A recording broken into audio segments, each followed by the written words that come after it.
bueno, porque yo venía enferma, ya, eso fue eso fue en el 90 esto que pasó, y en el 91 yo ya me salí. Pero yo venía 2 años antes muy enferma. ¿Cómo se me manifestó? Con diarrea. O sea, yo ya como que no quería digerir, mi cuerpo ya no digería, pero yo en esa época yo no era psicóloga, no sabía nada de lo que es somatizar. Bueno, a partir de mis 27 años, o sea, yo me salí faltándome una semana para cumplir 30 años, pero a partir de los 27 fue que empezó como ya la crisis que se desencadenó en la decisión de... Bienvenidos a Psiconex, un espacio donde dos amigas psicólogas hablan desde su experiencia sobre temas que seguramente te van a ayudar a adultar. Hola, bienvenidos a otro capítulo de Psiconex. Hola, ¿cómo Hola, están? muy bien, ¿ustedes? Bueno, el capítulo de hoy tenemos una invitada súper especial. Ella se llama Olga Lucía Mejía. La quisimos invitar porque estamos como en toda esta onda y procesos de escuchar como cambios de vida, como cambios de opiniones. Y hoy ella nos viene a contar una historia bastante interesante. Entonces, Lucy, bueno, ella se llama Olga, pero todos le decimos Lucy. Entonces, Lucy, bienvenida. Gracias. Eh, Es para mí un placer estar acá, la saludo a ustedes y saludo a todas las personas que van a ver en diferido después este podcast. Bueno, mi nombre, pues como ya lo dijiste, Olga Lucía Mejía Ropera, me dicen Lucy desde que estaba chiquita en mi casa y me gusta, me encanta. Por un programa que muchos de ustedes pues ya no ven, que era el show de Lucy, era pues así como muy loca, muy extrovertida y yo era como muy parecida a chiquita, entonces mi papá me decía que era una loca como Lucy. Yo soy una persona que siempre desde jovencita me interesó el mundo espiritual. Entonces, primero lo empecé como a meterme en ese mundo espiritual desde la religión católica en una comunidad.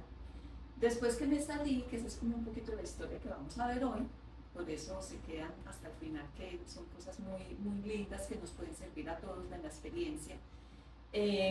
Decidí estudiar psicología, entonces en este momento yo ejerzo como psicóloga. El enfoque de psicología que trabajo es la psicología profunda de Carl Gustav Jung, psicología transpersonal. Y bueno, estoy muy feliz de estar acá y compartir mi experiencia. Bienvenida, estamos muy Gracias. emocionadas de escuchar tu historia. Yo pues estoy completamente emocionada, entonces adelante, contanos un poquito. Bueno, no sé pues como por dónde... no, cuéntanos y nosotros te vamos haciendo Bueno, preguntas como qué era, o sea, porque tú saliste del colegio y qué quisiste hacer, Exacto, cómo sí. tomaste la decisión. Bueno, a ver, yo ahora pues que tengo como esta formación desde la psicología de Jung que me encanta, he aprendido algo y es que nosotros en la vida a veces vamos, o sea, nuestro psiquismo tiene una ley que es la ley de la enantiodromía, es que busca el equilibrio yendo a veces a los opuestos. Entonces, mirando mi vida, yo era una cuando estaba jovencita, después me fui al otro extremo, luego me fui al otro extremo y así sucesivamente. Entonces, cuando yo estaba pequeña era supremamente extrovertida, quería ser actriz, quería viajar por todo el mundo, quería ser modelo. Yo era la primera que actuaba en el colegio. Incluso cuando yo estaba en primero de primaria hubo una obra de teatro muy grande y yo me aprendí el parlamento de todos los actores, o sea, de todos los papeles. Entonces no hacía falta, si alguien en escena, yo no decía nada, o sea, mi guión era una frase. Yo solamente tenía que decir, oh, ¿y quién mató a nuestro corderito? Era mi único papel. Parlamento. Pero si a alguien dentro de la escena se le olvidaba, yo ahí mismo le soplaba. Entonces, una excelente memoria y me encanta la parte de la actuación. Cuando estaba en el bachillerato, estaba muy enfocada en eso, pero a mis 17 años tuve una experiencia en una convivencia. Yo no sabía que era una convivencia pues como para ser religiosa, pero la bibliotecóloga del colegio nos invitó. Yo estudiaba en un colegio mixto, éramos muy poquitas mujeres, por ejemplo en mi salón éramos 38 hombres y solamente 9 mujeres. Entonces ella hizo como un convenio con las religiosas, unas religiosas de la ceja Antioquia, y para que hicieran una convivencia y nos llevó, pero sin decirnos para qué. Cuando yo estuve allá, esa primera noche, la religiosa nos hizo presentar a todos y había otras jóvenes que sí querían ser religiosas. A mí ni se me había pasado pues por la mente, una de mis hermanas sí, pero yo no. Pero resulta que cuando nos presentamos, la religiosa se dio cuenta que teníamos intereses muy distintos. Entonces ella dijo, miren, yo veo que aquí hay chicas que quieren saber cómo es la vida religiosa y otras que no tienen ni idea. Entonces vamos a dividir el grupo. Mañana cuando nos levantemos, las que quieran saber de vida religiosa se van a este salón. Y las que no, se vienen para este otro y hablamos de otros temas. Y yo por la noche, yo tenía 17 años, no sabía nada, o sea, el único referente de vida religiosa era una tía religiosa y mi mamá detesta a las religiosas y decía, no, eso las enloquecen allá, eso no es Perdóname, bueno. Lucy, pues como para explicarle un poquito a la gente qué es ser religiosa. Bueno, sí, exacto. Bueno, sí, de pronto para los que sean de otra religión o no conocen, dentro de la religión católica hay algunas personas que se consagran al servicio de Dios. Consagrarse es que tú dejas tu casa, te vas para un lugar pues, que se llama un convento. O sea, lo que llamamos comúnmente una monja. Exacto. Lo que pasa es que las monjas son de clausura y son un estilo, eso se llama una regla, pues como una regla y unas normas muy austeras. Normalmente las que vemos por la calle, en los colegios, las que conocemos más comúnmente son religiosas, son comunidades religiosas. Entonces, yo esa noche pensé, yo dije, ay, pues además que aquí nos van a hablar del aborto, de las drogas, pues entonces, y de eso pues ya nos han hablado. Y realmente yo he sido una persona como muy sana en ese sentido, o sea, como siempre me he interesado con ese mundo espiritual, el servicio a los otros, pues yo no he sido como ni de tomar, no tenía ningún vicio, no tenía como ninguna dificultad en ese sentido, pues. Entonces yo dije, no, yo me voy a ir, yo no sé qué es la vida religiosa, y me fui para esa de la vida religiosa. Y allá tuve una experiencia, pues, o sea, a mí me impactó ver muchachas súper jóvenes que habían dejado todo para ayudar a los demás. Me sentí la persona más egoísta de este planeta. Yo dije, yo solamente quiero viajar, ser modelo y ya. Entonces yo dije, Dios mío, pues, como qué vida tan egoísta. Yo, sinceramente, o sea, nosotros hemos sido una familia de clase media, sí, no hemos nadado en dinero, pero nunca nos ha faltado nada. Y mi papá, que viene de una familia de muchas necesidades, él logró subir como esa energía y ese nivel de conciencia de mi familia, de nuestro linaje, y él sí trató de que no nos faltara nada. Entonces yo nunca había sufrido y estas personas nos presentaron misiones en lugares de gente con mucha necesidad, donde no hay salud, donde no hay alimentos. Entonces a mí eso me impactó. Y que estas chicas dejaran como todo para servir a los demás y ser como Jesús, eso a mí fue como una cachetada. Yo sentí eso. Cuando llegué a mi casa yo lloraba y lloraba. Mi mamá así, yo no quería que usted se fuera, es que allá que la convencieron, que le dijeron. Y yo lo único que le decía es, no, es que es muy distinto, es muy distinto. Entonces ahí yo siento que me fui como a ese otro extremo. O sea, la vida me mostró un estilo de vida muy diferente, ya no solo pensando en mí, sino pensando en los demás. Que realmente pues hasta este momento yo no había, pues si yo sí era amable con los demás y ayudaba, pero como pensar pues de verdad dedicar mi vida al servicio de los demás. Y yo dije, no, yo quiero ser como Jesús, o sea, yo quiero dejar huella en esta vida, yo quiero ayudar a los otros. Y todavía pues demoré 2 años, yo me fui cuando tenía 19, pero igual empecé a ir. Y muy distinto a otras, hay chicas que dicen que se van pues para un convento y se van es para una finca. Yo decía que me iba para una finca y me iba para un convento. Yo decía todo lo contrario, porque mi mamá se quedaba tranquila si yo me iba para una finca con unas amigas, muy bueno, y yo me iba a ir para el convento, pero sin que yo supiera. Pues estuve así, como yendo al escondido, 1 año y medio. Mucho rato. Sí. ¿Y cómo te sentías en ese proceso? Pues como que lo hacías con convicción y con muchas ganas, te daba miedo que tus papás supieran o porque pues como giraba alrededor de... No, yo lo hacía con mucha, o sea, yo he sido una persona que cuando ya sé y decido algo, así los otros no estén de acuerdo, eso no me afecta. Soy muy independiente como en eso. Y entonces no, yo lo hice, incluso cogí una maletica y la puse en una parte alta del closet y yo iba comprando porque yo salí de bachillerato y entonces empecé a trabajar y a estudiar inglés. Y lo que me iba ganando de sueldo yo iba comprando el ajuar, pues toda la lista que me dieron para no pedirle pues a mi papá y mi mamá si no estaban de ¿Qué es el acuerdo. ajuar?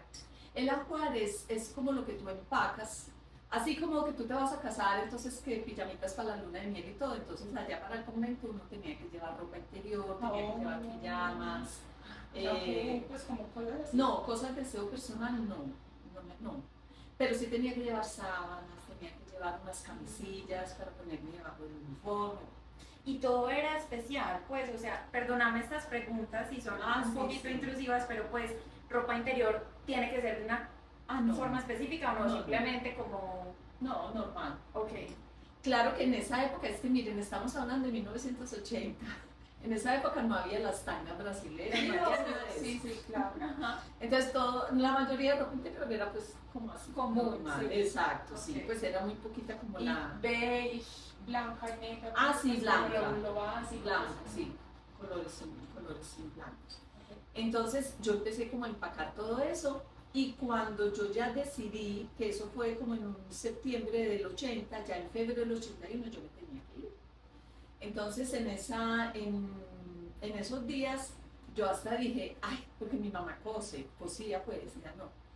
Y en mi casa había máquina de coser, entonces yo en esa época no vendían como ya venden las sábanas con sus medidas, con su resorte, no. Uno hacía las sábanas, vendían la tela. Entonces yo compré la tela y mi mamá no estaba ese día en la casa y yo dije, voy a aprovechar para hacerle el borde a la sábana. Entonces me acuerdo que tiré en el piso esa tela y mi mamá se devolvió por algo. Entonces me dijo, ¿y esto qué es? Y yo le dije, ah, no, es que tengo que hacer unas sábanas para... Y es que usted siempre se va a ir para el convento. Entonces ahí pues le tuve que decir. Entonces me dijo, venga, yo le hago eso y con rabia y todo, pero me las hizo. Entonces ya ahí ya le dije a todos que sí, que yo en febrero me iba, que yo en febrero me iba. Entonces ya decidí, estuve en el convento, a ver, yo podría titular como este capítulo que les estoy contando aquí en Siconex, como decidir entre religiosidad y espiritualidad. En ese momento yo me decidí por la religiosidad. Y yo me metí al convento a los 19 años con toda la gana de, porque yo soy extremista, o sea, yo lo que hago, si yo voy a hacer algo, lo hago súper bien. Entonces, yo me metí, empecé a ser súper líder, muchas, conmigo entraron 12, otras 11, ya éramos 12, y muchas eran llorando, y yo decía, pero si vos fuiste la que decidiste venirte para acá, pues como, ¿por qué estás llorando? Yo no lloraba, yo era feliz en eso que había decidido. Además porque soy geminiana y los de Géminis nos adaptamos muy fácil. Entonces yo me adapté súper fácil. Es más, incluso yo le preguntaba a la superiora, pues a la maestra de novicias, que es como la guía y quien te acompaña en ese proceso de adaptación. La adaptación es un año, así pues como lo que llamamos postulantado o aspirantado, con uniforme, luego tomábamos el hábito 2 años y luego hacíamos... ¿cómo es el otros. uniforme? El uniforme en esa época, es que todo eso ha ido cambiando, pero en esa época era una falda gris con medias azules pues como de colegio, zapatos como si fuera un colegio, blusa blanca de manga larga y le daban a uno un Cristo y un saco azul. Pues o sea, como era en la ceja, era frío, entonces era un saco azul, pero no teníamos velo, nada. Ese era como el uniforme, un año. El hábito es el velo. El hábito es como una bata que no es ajustada al cuerpo, sino así como sueltecita, a media pierna, en el caso mío era negro, y un velo. El velito los 2 primeros años, que es como los 2 años de noviazgo antes de que tú hagas los votos, es como casarte con Jesús. Entonces era blanco y ya cuando tú te casas, haces los votos, te lo ponen negro. Y ya es. Y luego estás así 5 años y haces votos perpetuos. Yo alcancé a hacer los votos perpetuos, yo estuve 11 años allá. Ay, Lucy, mucho rato. Estuve mucho rato. Y uno en ese proceso, o al menos en ese año, ve clases o, sí, o cómo claro, es la sí. educación, por así Exacto, decirlo, sí. en ese mundo religioso. Sí. Mira, en este momento la mayoría pues, de mujeres religiosas estudian en la universidad, pero es que acuérdense que yo estuve en una época en que no era tan común. En ese momento las únicas que iban a la universidad eran las que estaban en colegios Y yo nunca estuve en colegio, sino que estuve en casas de retiros, porque la comunidad donde yo estuve atiende casas de retiros para que vayan parejas, para que vayan los de cursillo de cristiandad, para que vayan jóvenes de 11º que ya van a terminar su bachillerato y van a convivencias. Entonces las que estábamos ahí estudiábamos ahí mismo. Entonces esos 3 primeros años que son en el noviciado sin trabajar pues afuera, nosotros estudiábamos teología, filosofía. ¿Saliste por 3 años de ese espacio? Ah, sí, ni íbamos a vacaciones a la casa ni nada esos 3 primeros años. ¿Y cómo era el contacto ahí? O sea, ni siquiera teléfono, carta Sí, o algo así, fue en las cartas tampoco. Sí, pero en esa época era cartas, bueno. claro. En esa época no había email todavía, Sí. pues, o por lo menos no estaba tan extendido como aquí en Colombia, no. De pronto en otros países ya había empezado, pero aquí todavía no. Era carta, correo. Sí. Okay. Sí. Pero entonces obviamente pues no les permitían salir, pero sí tener contacto pues como con sus Sí, claro. allegados. Y los domingos podían ir de visita, la Ok. familia si quería, pues sí. Vení, contanos qué más veían entonces, teología. Teología, filosofía, y había una biblioteca, pues a mí que me encanta leer, yo le decía a la madre que yo me encargaba de la biblioteca, había biblioteca con muchas, pues, con literatura, con libros de filosofía, pues que a mí me encanta, con historias de la vida pues, de los santos, libros sobre mariología, sobre cristología, todo lo de teología. Eso era lo que estudiábamos, y estudiábamos también, pues obviamente, como la norma, lo que se llama pues como la regla de monástica, pues o las reglas de lo que son los votos, que implica hacer un voto de pobreza, que implica hacer un voto de castidad, que implica hacer un voto de obediencia, todo eso lo veíamos ahí. También hacíamos mucho, a mí una de las cosas que más me gustó es que allá las hermanas se encargaban de todo, o sea, hacían, porque eso era una casa finca hermosa, entonces cortaban el pasto y nosotros barríamos todas las hojas, nosotros atendíamos los animales, nosotros hacíamos el aseo de la casa, atendíamos a las personas que iban, y eso me gustaba, porque ese trabajo físico hace que tú también aprendas una cosa que a mí me ha servido toda la vida. O sea, yo ya no me considero religiosa, sino una persona espiritual, pero sí soy religiosa en el sentido de estar religada con Dios, porque aunque yo me salí, yo sigo creyendo en Dios. Para mí Jesús sigue siendo el máximo exponente de lo que es una vida espiritual, de lo que es la verdadera espiritualidad, pues para mí. Me encanta también el budismo, y me parece que se parece mucho pues a lo que Jesús enseñó o enseña. Pero una de las cosas que a mí más me ayudó y que sigo muy marcada es ser contemplativo en la acción.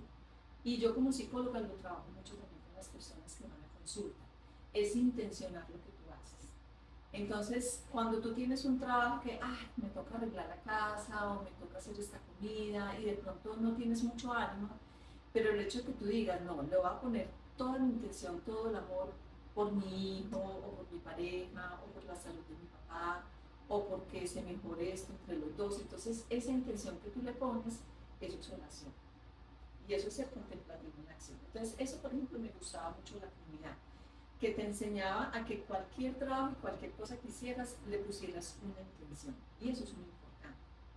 Entonces, bueno, allá estuve los primeros 5 años ahí en La Ceja, porque los 3 años de formación, y luego me dejaron ayudando a otras que venían a empezar, como en ese cargo de acompañarlas en ese proceso. Porque realmente yo era muy líder y yo defendía todo lo que me enseñaron, ¿cierto? Pero esos 5 primeros años, ya después me mandaron a Bogotá y ya empezó otro proceso diferente. Ya empecé pues como a trabajar, empecé ya a no querer tanto las misiones. O sea, empecé a entender que ayudar a los otros no es ir y darles todo, no es ir y pensar que ellos no son capaces de hacer las cosas, no es sentir lástima del otro. Entonces empecé como a ver las cosas diferentes. Y aunque yo seguí en la comunidad, pues imagínense, eso fue después de 5 años, seguí casi otros 6 años, pero realmente a partir de mis 27 años, o sea, yo me salí faltándome una semana para cumplir 30 años, Pero a partir de los 27 fue que empezó como ya la crisis que se desencadenó en la decisión de mi voy. ¿Y cómo se te presentó esa crisis? Bueno, yo estaba, como les decía, yo al principio fue súper convencida de todo lo que me enseñaban y realmente, o sea, lo que yo aprendí de lo que enseña Jesús, sigo súper convencida. Pero en lo que empecé a tener como dificultades fue como en esa imagen de Dios que a veces te enseñan, porque era muy distinta a la que yo empecé a experimentar. Entonces yo empecé a experimentar un Dios que no se fija tanto como en la norma, en el horario, en el exterior de la persona. Empecé a darme cuenta que realmente, por ejemplo, para Jesús no importaba lo que hiciste o no hiciste, sino realmente la intención del corazón.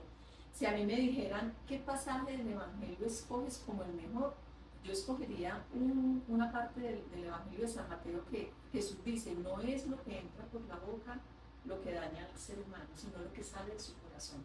Entonces no importa si tú comes cerdo, si no comes cerdo, si eres vegetariano, si no eres vegetariano, que porque eres vegetariano eres mejor, no, ni mejor ni peor. Sino lo que sale de tu corazón. O sea, si en tu corazón tú tienes maldad, tú puedes ir a 3 misas diarias, puedes comulgar 3 veces, puedes rezar 20 rosarios. Entonces yo empecé a entender que una cosa era la religión y otra cosa era el ser espiritual. Y que realmente lo que yo quiero seguir cultivando es ser espiritual, respetando mucho la religión, y yo no me salí de la religión católica porque no hace falta cambiar de religión para cambiar de vida o para ser mejor o peor, sino que en todas las religiones coinciden en enseñarnos lo mismo. O sea, toda religión te enseña como un canon o unas normas básicas que todas tienen el no matar, el no aprovecharte del otro, el no hacerle daño al otro. Todas tienen como base la bondad. Todas tienen como base el ayudar al otro. O sea, el que tú no solamente no hagas daño, sino que hagas el bien. Y todas tienen también como base el que tú te unas con otros para alimentar la fe, el que tú le ores a Dios, el que confíes en Él. Entonces, en cualquier religión vas a encontrar eso. Pero yo empecé a experimentar que ese Dios era como un poquito distinto a lo que me enseñaban y empecé a chocar cuando yo ya estaba como en la misión, pues así en el lugar allá en Bogotá donde me tocaba a mí. Si había una persona como con una necesidad, yo inmediatamente, o sea, espontáneamente iba a ir a ayudarla y a veces no era en el horario que era. Entonces empecé a chocar con la superiora porque me decía, pero es que tú tenías que haberte acostado. Yo decía, no, o sea, yo no le voy a decir a la persona, usted está enferma, pues es que ya no me muero, ya me tengo que ir a acostar, entonces que si usted ahí enferma y yo me voy, no, yo ni pienso eso, yo le decía a ella, yo ni lo pienso. Y incluso una vez, una de las gotas como que rebasó la copa para yo salirme, fue que una vez estaba una de las superioras pues más altas visitándonos y estando ahí en un desayuno, la superiora del local me acusó delante de ella y dijo que yo faltaba al voto de obediencia, que yo no era obediente, que yo no hacía lo que se me decía. Entonces yo ahí, gracias a Dios, pues también como que Dios me dio la fuerza delante de ella de decirle, mire madre, primero usted no me conoce, usted está aquí de visita y no sabe cómo es mi vida. Segundo, si para la madre fulanita ser obediente es pedirle permiso para mover mi mano derecha o mi mano izquierda, entonces yo nunca voy a ser obediente. Porque yo entiendo que yo aquí tengo una misión y yo hago todo lo mejor mi misión. Pero ya pues que moví la mano derecha más allá de lo que ella quería, o sea, yo no entiendo la obediencia como darle gusto a ella, así que digo, sino que mi obediencia es cumplir la misión para la que yo estoy acá. Además, porque ella me acusaba de eso, porque la noche anterior yo me había ido con un grupo sin permiso de ella. Porque a la casa donde yo estaba llegaban grupos, entonces siempre había una hermana que los recibía, que estaba ahí. Y esa noche llegaron 2. Uno de familias de Alcohólicos Anónimos, que trabajaban mucho con Alcohólicos Anónimos. Entonces la familia, el grupo que llama Alanon, que son esposas, madres e hijas o hermanas, pues familiares de alcohólicos, sean hombres o mujeres, y la madre estaba con ellos, pero llegó otro grupo pequeño de padres de familia de un colegio de los jesuitas de allá en Bogotá, y entonces ellos me dijeron, ay, nadie va a estar con nosotros. Yo dije, no, entonces yo me quedo con ustedes, pero fui a intentar pedirle permiso y le hacía señas, y ella me decía que no, yo dije, bueno, pues si no sale para pedirle compromiso, entonces yo tomo la decisión. Y yo me quedé, entonces al otro día esa era la acusación. Pero las otras hermanas de la comunidad estaban viendo un partido de fútbol, o sea, no era que estuvieran rezando. Entonces yo le dije, mire, pregúntele a las otras qué estaban haciendo. Yo no me perdí una oración pues súper importante, no, ellas estaban viendo un partido de Colombia. Entonces, para mí era más importante estar con el. Entonces, todo ese tipo de roces me empezó como a generar una crisis porque para ella yo no era buena religiosa si no hacía eso, y para mí ser buena religiosa era de verdad ir a ser como Jesús, pues eso era lo que yo quería, ser como Jesús. Entonces más de una vez yo me encontré, por ejemplo, porque yo era, el cargo mío incluía que yo fuera la última que me acostara, o sea, yo tenía que dar una ronda porque eso era una casa gigante en la 170 en Bogotá, y allá había más de 100 habitaciones, entonces yo tenía que dar una ronda que todo quedara cerrado. Cuando había chicos de colegio, yo tenía que revisar que no estuvieran tomando licor, eso me tocaba a mí. Entonces, por ejemplo, una vez en un grupo de religiosas, pues yo no tenía que vigilarlo del licor, pero que todo estuviera apagado. Y cuando pasé por una habitación había una religiosa muy enferma, con vómito en el baño. Entonces yo me quedé toda esa noche ahí con ella. Entonces eso, por ejemplo, me generó también un problema. Entonces yo empecé como a decir, pero pues, o sea, ¿cómo va a ser? Yo le decía, ¿cómo va a ser más importante, madre, que yo me acueste que cuidarme? Pues yo como que no le veía lo que hacía. Entonces empecé a ver, yo dije, definitivamente de pronto yo no soy para defender como una religión, sino que yo creo en Dios, pero no tengo que defender una religión. Y empecé también, entonces yo les decía también, pero es que ¿por qué no vemos? Ay, no, porque en esa época, hoy en día ya no es así, pero antes en las misas, por ejemplo, muchos sacerdotes decían, no le hablen a los protestantes, no le abran la puerta, que no se dejen convencer. Había pues como mucha, ya hoy en día pues hasta el Papa ha dicho que todos pues, cierto, predicamos el mismo Dios. Entonces yo estaba, la gota pues como la cerecita que rebasó todo, fue que yo estaba, la superiora se había ido para otro país en una misión, y yo estaba como a cargo de la casa, y llegaron unas personas a encargar pues, la casa con año y medio de anticipación. Imagínense, eso fue en julio de 1989 y el encuentro era en octubre del 90. Entonces les pareció hermosa la casa porque de verdad es hermosa y la energía es hermosa, o sea, ya hay una energía muy linda, muy agradable, bueno. Entonces ellos la reservaron con tiempo, y cuando la madre llegó yo le dije, a reservar un techo para tal fecha, yo llevaba todo el cronograma. Bueno.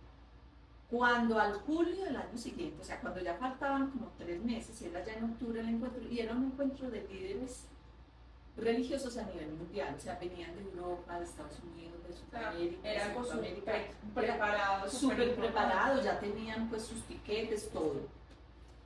Entonces, en ese julio se dieron cuenta que eran evangélicos. A mí ni se me ocurrió preguntarles la religión, o sea, de verdad, ni se me ocurrió.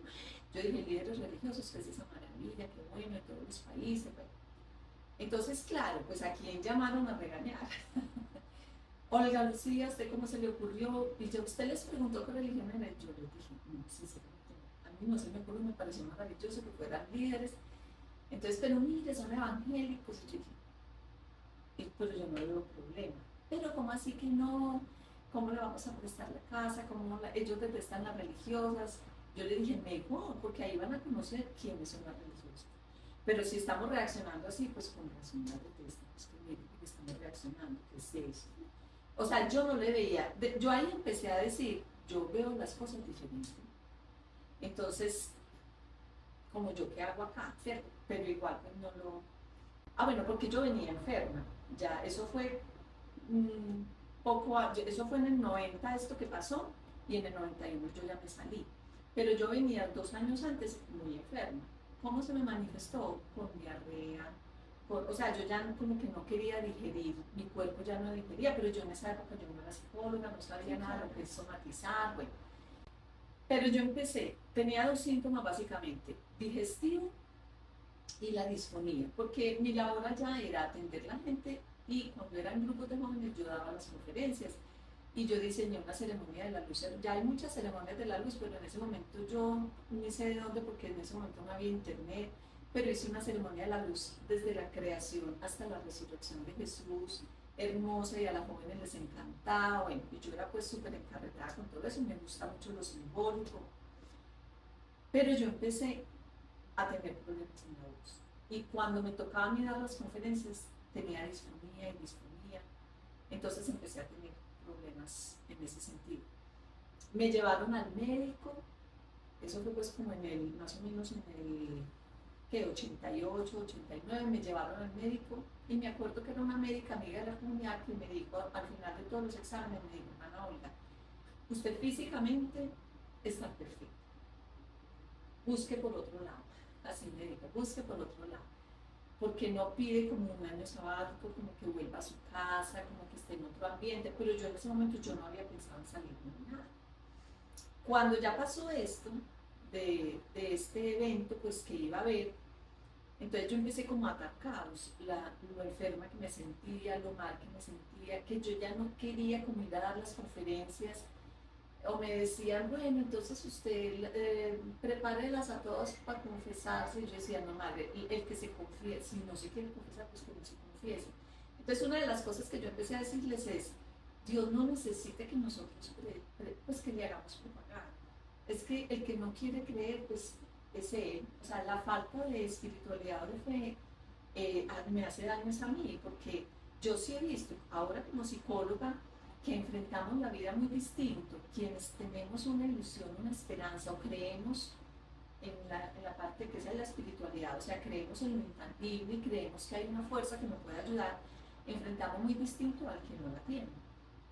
Entonces, yo decía, no, es que Dios me hace falta. Entonces dije, no, yo no quiero ir a misión. Pero ¿cómo así que no? Yo no. No, es que la misión, no, es que Dios no necesita como que uno vaya a predicarlo. El que quiere, eso sí, yo doy testimonio de Él y yo digo que creo en Él y por qué creo en Él si me preguntan, pero si no, Él no necesita. Empecé yo pues como a decir eso. Después pasó esto de este evento, que entonces ellas empezaron a decir que no, incluso en algún momento pues mencionaron que eso para mí fue impresionante, pues que no, como que rezar para que se les dañara eso. Entonces yo decía no, no, no, imposible, imposible, o sea, yo me acuerdo que yo mentalmente yo le decía, señora, ay no señora, a mí no me metes con ese caldo, yo no estoy en esa petición, no me parece que debamos pedir eso, ¿no? La cosa es que ellos al fin iban a demandar porque eso era un vulnerable. Ellos ya tenían piquetes, tenían todo, entonces les tocó, nos tocó, porque yo estaba ahí en la comunidad en ese momento. Entonces yo les dije, ay, no, que pesar, pues que por obligación o por dinero hagamos lo que debimos haber hecho desde el principio. Ay, pero ¿y entonces usted los va a atender? Y yo dije, sí, yo los atiendo. Incluso le dije a la madre, porque yo en ese momento ya era un poquito hasta contestatario, o sea, a veces hacía como hasta de gusto algunas cosas cuando veía que eran tan cerradas. Entonces la madre dijo, ah, sí, ¿quién lo va a atender? ¿Usted lo va a atender? Y yo dije, sí, yo lo voy a atender y me voy a meter a las conferencias de ellos. Me voy a meter a las conferencias porque a mí, yo sí quiero saber de los evangélicos, yo sé mucho de la religión católica, pero yo no sé mucho de otras religiones. A mí sí me gustaría, pues, como leer de otras religiones. Entonces, o saber. Entonces, ay, ¿cómo así? Sí, y si de pronto te convencen. Entonces yo dije, madre, vea, si mi fe, entonces mi fe está pegada con qué. Yo le dije, sí, mi fe, en ese momento yo le dije, ay, madre, vea, si me convencen, es que mi fe en Jesús está pegada con no, pues no sé. Además, ellos también creen en Jesús. Yo no creo pues que uno tenga que cambiar de religión, o sea, no. Primero no me conoce usted a mí entonces. Lo que yo soy así pues como de radical, de firme, de comprometida. Y segundo, entonces mi fe es de que está pegada. O sea, si yo por escuchar a un budista, entonces ya me voy a ir para el budismo. No, soy muy veleta, entonces no. No, yo sí quiero conocer y sí, me hice amigo, incluso uno de los pastores pues me dejó una Biblia en portugués porque eran de Brasil pues como los principales y fue una experiencia muy bonita. Pero entonces eso marcó un interrogante muy grande en mi vida. Yo soy la que estoy pensando distinto, o sea, yo soy la que estoy experimentando diferente. Aunque no me salí en ese momento, eso fue en octubre del 89, yo continué, pero como seguía enferma, entonces la madre me dijo que cómo me podía ayudar, porque me veía pues que yo estaba igual en crisis. Yo lloraba por las noches, Vea, yo les digo una cosa, cuando nosotros estamos en crisis, y les digo mucho pues a las personas que atienden, pensamos muchas salidas. Una salida es, ay, qué bueno dormir ni despertar en 6 meses, como que esto ya haya pasado. Otra salida es que yo me vaya, pero no, que todas son que no sea yo quien tome la decisión. Eso siempre, cuando alguien no está bien con su pareja, no, yo cómo voy a decir divorciarme, yo cómo, ¿cierto? Entonces lo mismo me pasaba a mí, porque esto era un divorcio, o sea, esto fue exactamente como un divorcio. Yo ya me había hecho mis votos perpetuos, tenía mi anillo, ya tenía en Roma pues inscrito allá mi nombre que tenía, o sea, como yo había hecho votos, yo no podía comprar propiedades, no me podía casar, o sea, yo tenía que cumplir esos votos. Entonces, una de las salidas, por ejemplo, yo llegué a pensar que alguien de mi familia se enfermara, o mi papá o mi mamá, y yo decir que voy a cuidarme y quedarme de una vez. Imagínense lo que hasta donde llega nuestra mente buscando como salidas, pero salidas que no me responsabilizan a mí. O sea, que yo no sea la responsable. Yo que estaba evadiendo ahí, lo que evadimos todos en algún momento, que no quedar como la mano, ¿cierto? Que no piensen mal de mí porque yo era tan líder allá y tan así, que yo llegar y decir, y realmente cuando dijeron que Olga Mejía se salió, eso fue un baldado de agua fría. Toda la comunidad en el mundo, pues todas las que me conocían. Pero resulta que no, que nadie se enfermó y que Dios me tenía ahí, que era yo la que tenía que tomar la decisión. Entonces la madre me dijo, ¿cómo te podemos ayudar? Y yo le dije, en esas, para mí eso fue una, pues yo lo llamo sincronía, no es coincidencia, sino sincronía, que es cuando dos hechos, tú necesitas algo o sueñas algo y pasa, viene como una respuesta. Entonces, en esa época que yo estaba tan mal, canceló, nosotros teníamos un grupo de religiosas que lo iba a dar un sacerdote, un retiro de 8 días, toda una semana. Y ese padre canceló, que no, que yo no puedo ir más. Yo dije, Dios mío, faltaba una semana. ¿Quién va a dar este retiro? Y yo era pues como la encargada, la responsable. ¡Ay! Y yo, Dios mío, ¿qué vamos a hacer? Y en esa llamó un jesuita, que es el sacerdote más espectacular, pero yo no lo conocía. Llamó y dijo, vea, yo soy fulano de tal, yo trabajo en educación, pero el provincial me dejó dar un retiro, yo acabo de llegar de Inglaterra. Y en ese momento había salido un concepto que de pronto varios de ustedes han visto y que hoy en día se habla mucho, que es inteligencia emocional. Eso fue en la década finales del 89, Voldemar empezó a trabajar y a sacar su libro de inteligencia emocional. Y este sacerdote, psicólogo, acababa de llegar de Inglaterra de haber estudiado inteligencia emocional. Primera vez que yo escuchaba de eso. Entonces él llamó y dijo, yo quiero dar un retiro, no sé si a ustedes les sirve. Yo dije, les sirva, Dios mío. Las otras hermanas sí me decían, Olga, no lo conocemos, y yo, pero cayó como del cielo. Dígame quién más, y le decimos que no, quién más. Yo voy a las charlas, yo le dije a la madre, no, yo me entro a las charlas para ver, pues que si sea lo que esté hablando, pues sea coherente, que no sea algo raro. Entonces, porque la idea que todos tenemos, decía, si es tan bueno, porque está desocupado. O sea, el que esté desocupado es que no es bueno. Esa es una idea que tenemos, que tiene nuestra mente, y eso es errado. Nosotros pensamos que el psicólogo más cotizado es el mejor. Ay, que no hay sino que este médico, no hay sino citas en 8 meses, no es el mejor. Puede que sí, puede que no. Entonces, bajo esa idea, ellas me decían, Dios mío, pero si está libre, sí será bueno. Yo dije, no, pero igual, lo necesitamos, nos viene como anillo al dedo, y yo voy a ir a las charlas, y yo me fui para todas las charlas. Ese retiro fue como para mí. Todo lo que él habló, él empezó a hablar de inteligencia emocional, de empezar a reconocer las emociones, que si tú no reconoces las emociones es como coger un canasto, a mí no se me olvida eso. Él decía, tú coges un canasto y una emoción que tú no reconozcas es como si fuera una serpiente viva, la metes al canasto y lo tapas, pero ahí está esa emoción viva que en cualquier momento, si se te abre el canasto, salen todas esas serpientes y te hacen daño. Entonces a mí me impactó todo lo que este sacerdote habló, y empecé a trabajar en mí, las emociones, o sea, yo que estoy sintiendo, los síntomas que tenía. Entonces, como ya lo había conocido, cuando la madre me dijo, ¿cómo te puedo ayudar? Yo le dije, déjeme ir a cita con este padre, porque es psicólogo también. Entonces me dijo, listo. Entonces me dio el permiso y él está en Bogotá también. Entonces yo empecé a ir cada 15 días eso fue como en septiembre, octubre del 89, empecé a ir cada 15 días y él me empezó a poner unos ejercicios. O sea, la espiritualidad en la comunidad en la que yo estaba trabaja los ejercicios espirituales de San Ignacio, que hoy en día que yo he estudiado a Jung dice que los ejercicios espirituales de San Ignacio son un camino para avanzar psicológicamente. Y yo no sabía eso. Entonces yo empecé a trabajar con él los ejercicios. Resulta que en todo ese proceso pasó esa Navidad, bueno, todo eso. Y en mayo yo seguí pues así como enferma, pero yo ya sabía que era emocionalmente. Por lo menos ya sabía que físicamente no tenía nada.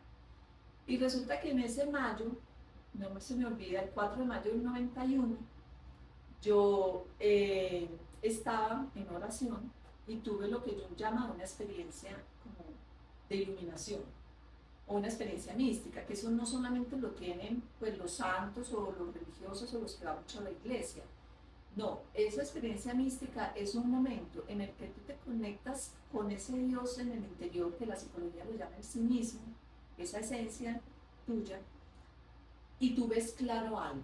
O sea, es como que algo se te ilumina. Hay personas que dicen, fue como una voz, o leí una frase que, mejor dicho, me dijo, eso es así.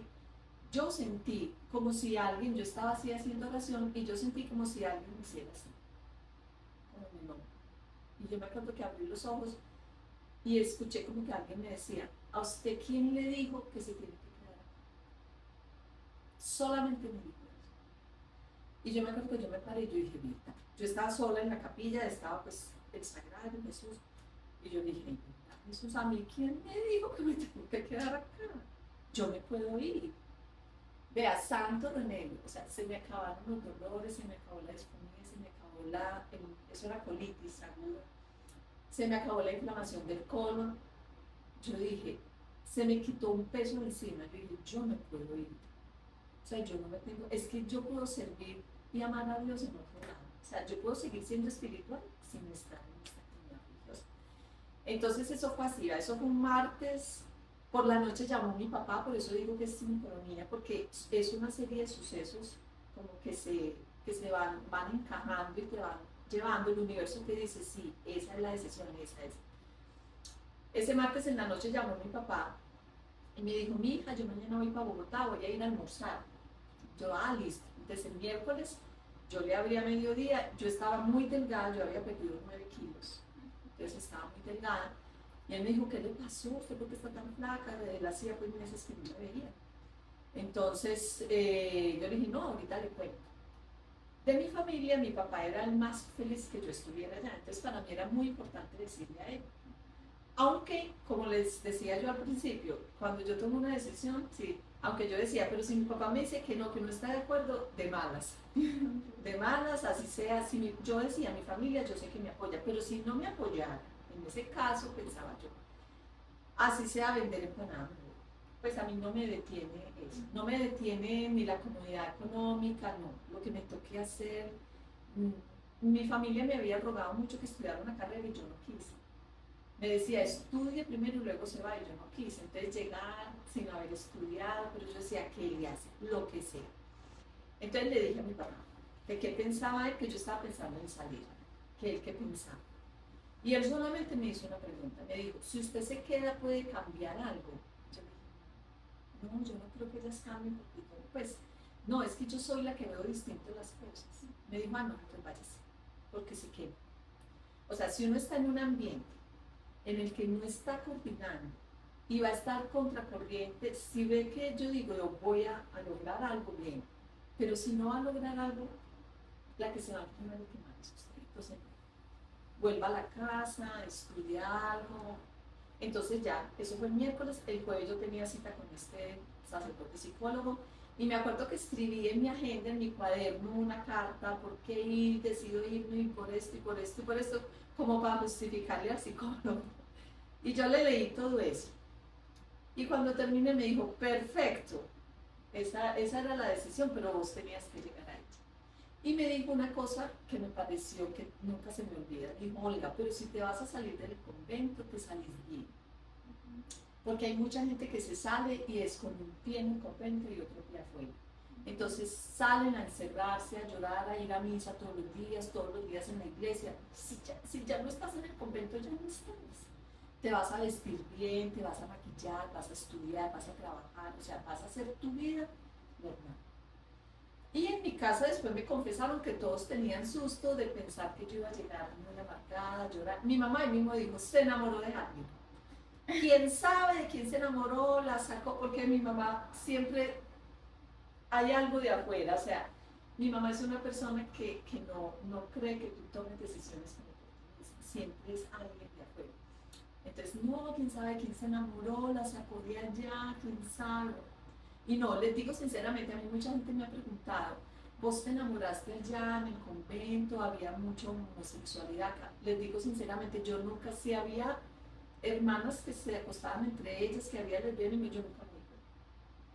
Si había nunca ningún sacerdote, nadie, o sea, yo esa parte de la sexualidad no la viví adentro, o sea, ni afuera, yo me fui sin haber tenido un novio, o sea, yo le había dado un pico en la boca a un muchacho porque yo me gustaba mucho un chico con el que estudiaba y me invitó a salir y salimos un tiempo, pero no más.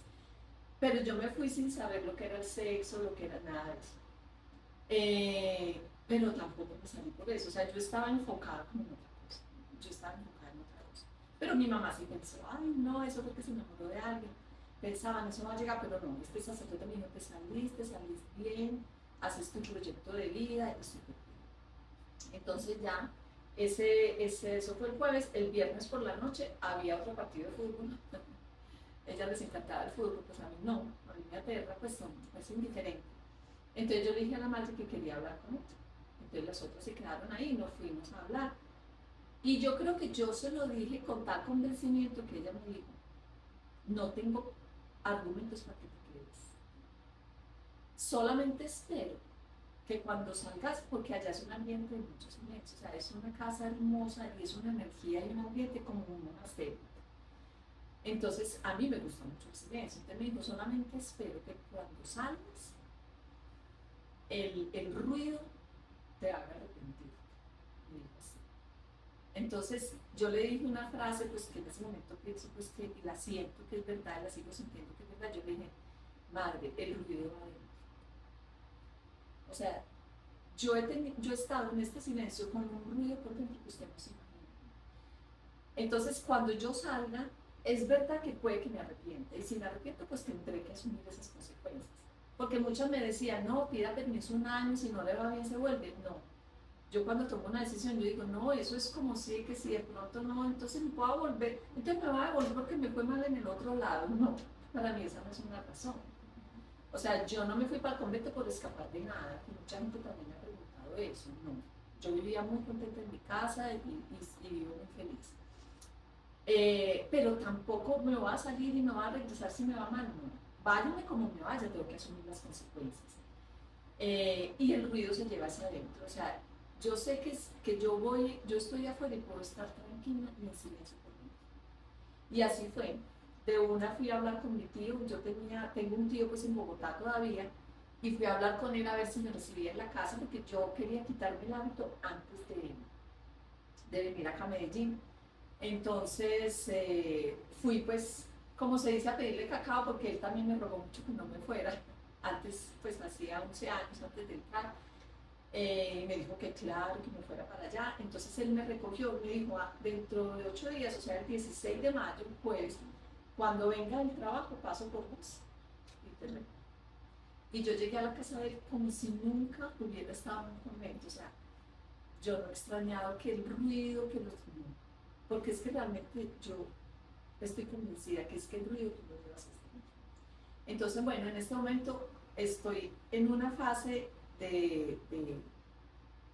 como de unir, bueno, porque yo me salí del convento y yo en la universidad fui a una terapia con el capitán del colegio que es de psicólogo gestal, es gestáltica. O sea, la que yo hice con este padre es terapia de Rogers, que es una cosa, pues para quienes de pronto no la han escuchado, es un tipo de terapia que se llama terapia conversacional. Y es un proceso muy lindo porque se llama el proceso de convertirse en persona. a través del diálogo, la técnica del espejo. Entonces, esa la trabajé con. Y ya en la universidad trabajé un poco de terapia gestal para aprender a relacionarme bien con mi cuerpo. Porque como les digo, yo no había tenido novio, yo no había tenido sexo antes de irme al convento, y en el convento nos enseñaban a vestirnos rápido, a bañarnos en 5 minutos, a no mirar el cuerpo, a que hay una división, o sea, la religión católica en eso ha ido cambiando, pero acuérdense que esto hace 40 años, todavía era mucho más cerrada, ha dividido mucho, o sea, si tú gozas de tu cuerpo es un pecado, entonces eso lo tenemos que ir reconciliando. Entonces yo hice una terapia gestal porque yo me acuerdo que yo le dije a ese padre, pues al capellán, yo le dije, padre, yo tengo que hacer una terapia con mi cuerpo porque yo tengo 30 años, probablemente voy a salir con alguien y llega un hombre y me da 3 vueltas, yo como una boba, porque no tengo una buena relación con mi cuerpo, no conozco mi cuerpo, me da miedo, entonces eso se presta, yo he sido como muy consciente pues como en eso, entonces eso se presta para que alguien se aproveche de eso, ¿sí? Y entonces hice una terapia para tener una relación diferente con mi cuerpo, para no estar pues como una mojigata así pensando que el cuerpo es malo. Entonces empecé como todo ese proceso y ahora yo siento que en mi vida estoy como integrando, porque la psicología de Jung dice una cosa que es muy linda, tú no tienes que ser perfecto, tú tienes que ser completo. O sea, aquí no vinimos a ser perfectos, sino completos. Y si ustedes me hubieran conocido, pues empezando mi vida religiosa con esa pasión que yo vivía la vida religiosa, yo peleaba con sacerdotes porque los jesuitas han sido muy de avanzada. Entonces me acuerdo que había unos sacerdotes jesuitas que hablaban de arte ni de Melo, de la filosofía oriental, y yo peleaba con ellos. Y en este momento soy una convencida de que eso debe ser así, pero yo peleé para ello. Entonces por eso te digo que de verdad nosotros vamos como un péndulo, a veces somos extremistas, o me voy mucho a este lado y eso. Entonces en este momento ya mi vida es seguir siendo muy espiritual, pero ya desde otras perspectivas. Entonces ya salí, estudié psicología y ya pues hace más de 25 años que me gradué, porque ya hace 34 años que yo me salí, 32 años, no más. Entonces bueno. Demasiado bonita tu historia, yo creo que de admirar realmente, porque pues eso no es un proceso fácil, o sea, como bien lo dijiste, es un divorcio, es terminar una relación con una creencia, con una comunidad, con unas amigas, con una familia que uno crea y con uno mismo. Sí. Entonces creo que es demasiado valiosa tu experiencia y pues, a ver, yo me crié en un ambiente muy religioso. Estudié en el Jesús María, después me salí de ese colegio, perdona a las personas de Jesús María que me escuchan, pero yo no congenié con ese colegio, no era muy amiga de las religiosas de allá, ni ellas mías, entonces como que no. Cuando llego al otro colegio, y ya un poquito pues más grande, como en 10º, empiezo a conocer todo el mundo como de las misiones, entonces fui a hacer misiones con las consagradas del Reino Christi y pues como con la gente del Cumbres, del colegio, bueno. Y ahí uno empieza a conocer un montón de cosas muy bonitas. Yo me acuerdo que llegó una época que yo le dije a mi mamá como, ay, yo creo que yo quiero ser religiosa porque a mí me gusta ayudar a los demás. Exacto. Y ella se volvió y me dijo, ¿sabes qué, mano? No, usted puede ayudar a la gente sin...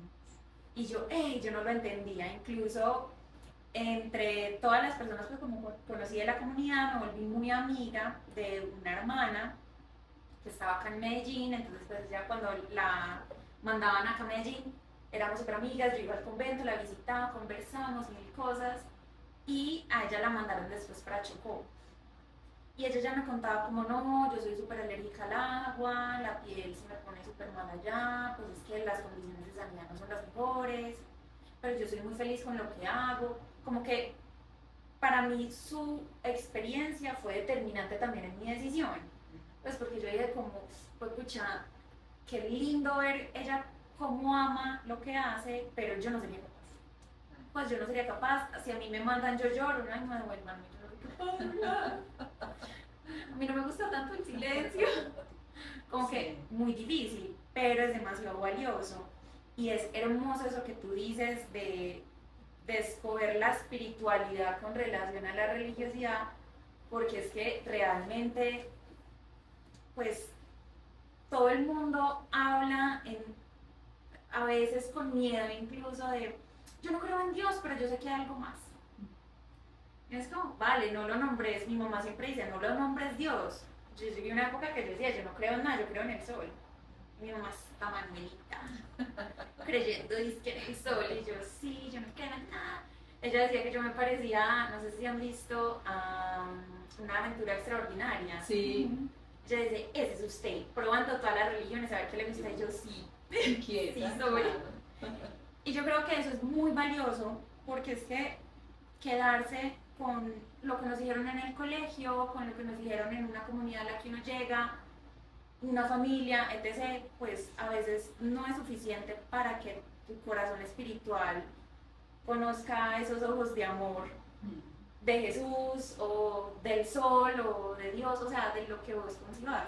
O de Alá, O de Alá. o de Buda. Por ejemplo, Jesús es un Buda, es un iluminado, porque Buda es iluminado. Yo ya he entendido que Jesús es un iluminado, sí, o sea, es una persona.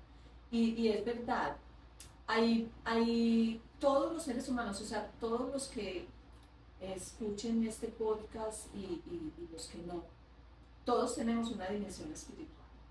Por eso a mí me gusta mucho este enfoque de la psicología de Jung, porque realmente a él lo tildaron pues de místico y todo eso, pero ojalá uno fuera místico, porque místico es una persona que tiene sus canales abiertos a la espiritualidad, al espíritu.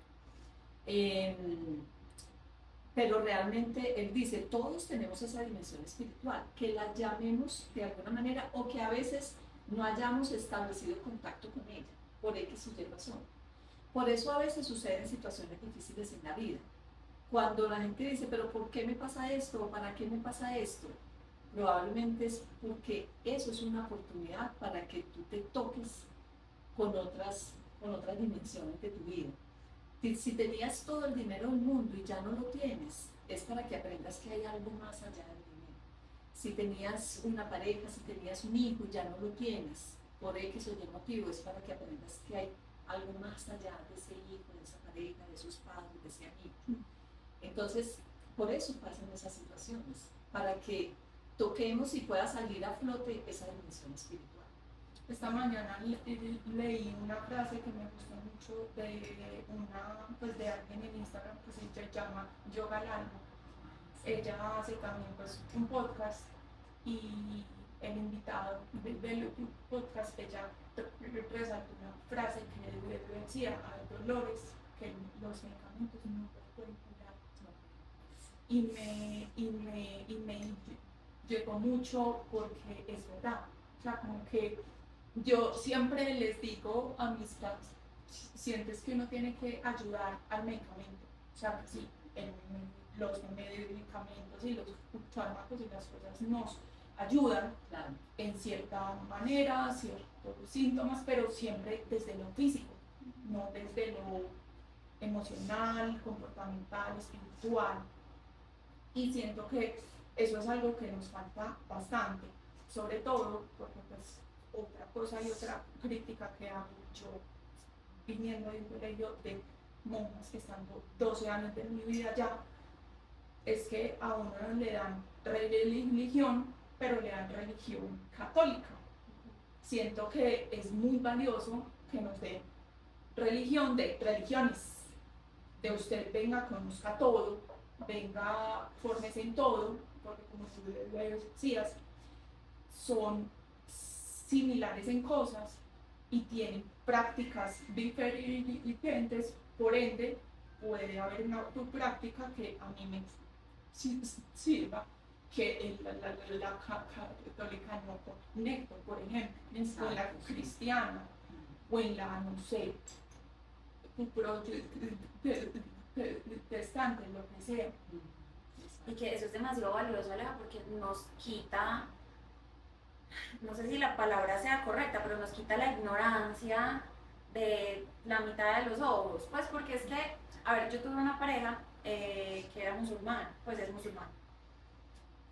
¿Usted cómo va a estar con un musulmán? Ellos tratan horrible a las mujeres, vas a tener mil novias que convivan contigo, y yo como, pues anda y te lees el Corán y lo interpretas como vos querás.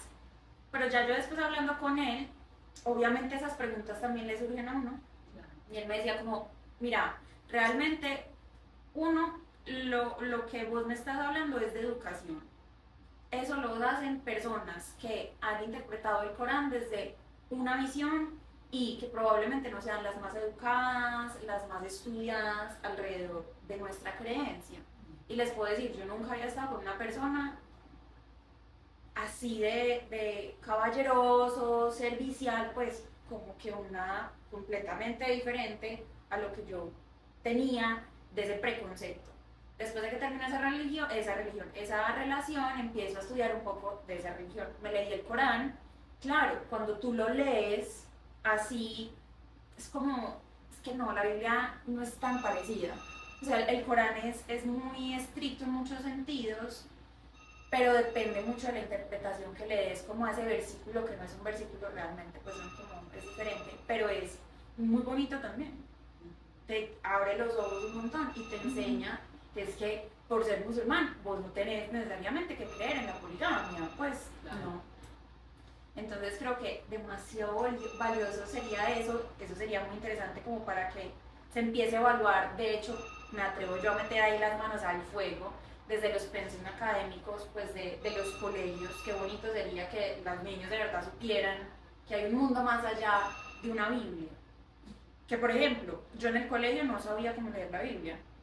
Pues sí, uno sabe que hay unos pasos y unas cosas, pero mi mamá ahorita tomó un curso y ella me dice, no, es que la Biblia se interpreta de una forma y se lee de otra y no es como de corrido, o sea, tiene un mundo completamente diferente y es un libro también muy interesante. Yo creo que es simbólico, sí. Es que saber cómo descubrir eso. Ahora, con lo hay una cosa muy importante que yo quiero que Rico, que también la dejemos aquí en claro, y es como la diferencia entre religión y espiritualidad, ¿cierto? Porque la religión es una de las manifestaciones de la espiritualidad y es una de las herramientas que deben alimentar la espiritualidad. ¿Qué pasa? Que a veces no sucede eso. A veces la religión se queda más en la forma exterior y entonces, por ejemplo, en que hagas en una religión, pues en el Islam, que hagas X número de reverencias o que hagas... Eso es una manera de manifestar mi reverencia a Dios, pero realmente eso no es lo más importante de una religión. O que tú reces un rosario, que vayas a misa los domingos. No. Eso es importante. O el que va hace el Via Crucis en rodillas, o el que reza en piedras, en no sé qué, sí. Combroso, bueno, sí. No sé, muchas granitos, maíz o frijoles, porque es como una piedrita o como algo que te genera una incomodidad, es para ofrecer como esa incomodidad. Eso tiene una razón de ser. Pero lo que yo entendí en esa experiencia que yo tuve es que no nos podemos quedar en eso. Y esa es la dificultad que se tiene a veces cuando se predica pues una religión. ¿Cómo poderle enseñar a las personas que si tú quieres hacer un sacrificio lo puedes hacer, como les decía al principio, con una intención? Por ejemplo, no es lo más agradable del mundo ir a cuidar a una persona enferma toda una noche, pero si tú lo haces con amor y con una intención, eso es muy valioso, es muy valioso. Y ahí le estás demostrando a tu novio, a tu mamá, a tu papá, a tu hermana, a tu sobrino, a tu amigo, que lo amas, que es importante para ti. Entonces, claro, si a mí me ponen a escoger qué prefiere, dormir en una camita bien rico, cuidar a alguien, pues mi cuerpo va a elegir dormir en una camita bien rico. Si yo me voy a cuidar a alguien, es con una intención. Entonces el sacrificio es valioso, porque es que, miren, hay que diferenciar sacrificio de mortificar.